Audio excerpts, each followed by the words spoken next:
Hello বন্ধুরা, আপনারা সব কেমন আছেন? আশা করি আপনারা সব ভালো আছেন। তো আজকে আমাদের লবণ্য উৎসব, তো আমাদের লবণ করা হয়ে গেছে। তো আপনারা পুরো ভিডিওটি দেখতে থাকুন বন্ধুরা।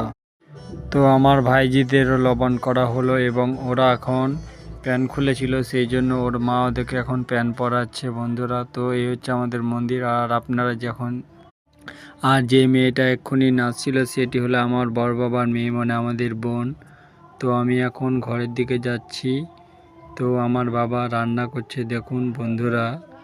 তো বেশিরভাগই আমার বাবাই রান্না করে। আর এই যে এক্ষুনি গামলা নিয়ে এলো সেটি হচ্ছে আমার ঠাকুরমা। তো সবজি নিয়ে এসেছে থুলো এক্ষুনি। তো আমার বাবা রান্না করছেন।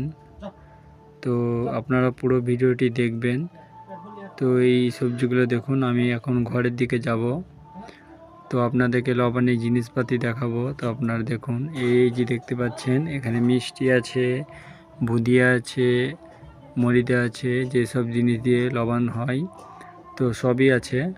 তো আমাদের এখন লবণ করা হয়ে গেছে বন্ধুরা।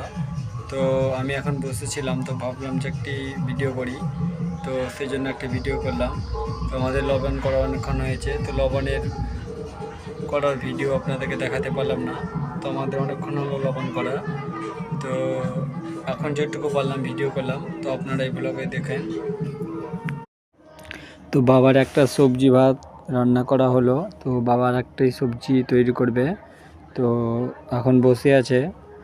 তো আমিও ভিডিওটা করলাম যে আপনারা দেখুন বাবা উনুনে করে রান্না করছে এখন। তো আমার মা এখন মশলা বাটছে। তো ওকেও দেখাবো। তো আপনারা এই ব্লগে সবই দেখতে পাবেন। তো ঠাকুমা দেখুন কিভাবে সবজিগুলোকে জল দিয়ে ধুচ্ছে। এই তো আমার মা এখন মশলা বাটবে, সেই জন্য দেখুন শিলনোড়া নিয়েছে। তো মশলা বাটবে। তো আপনাদের ওইদিকে কিছু করে মশলা বাটে, তো আপনারা কমেন্টে একটু বলবেন বন্ধুরা। তো আমরা গ্রামের ছেলে, সেই জন্য আমাদের গ্রামের বেশিরভাগই মশলা শিলনোড়া দিয়ে বাটে। তো দেখুন আমার ভাইজি আর আসছে। এটি হচ্ছে আমার বড় দাদার মেয়ে, এর নাম হচ্ছে শ্রেয়া। তো দেখুন ও যাচ্ছে। আর আরেকজনকে যাকে দেখতে পাচ্ছেন ওটা হচ্ছে আমার বৌদি, মানে আমাদের